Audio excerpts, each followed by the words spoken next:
The two countries I chose to do my video on are the United States and Japan.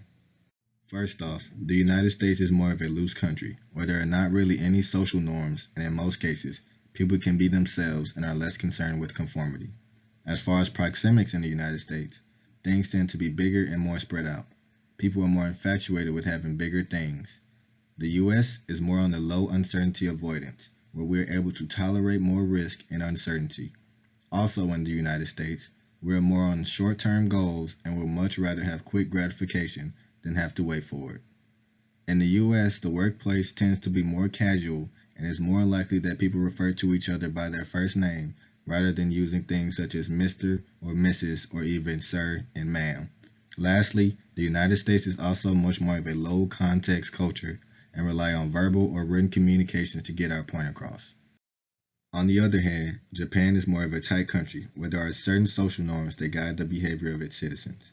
In Japan, the proxemics are much different. Everything is much closer together and in tighter spaces. Also, everything is more planned out.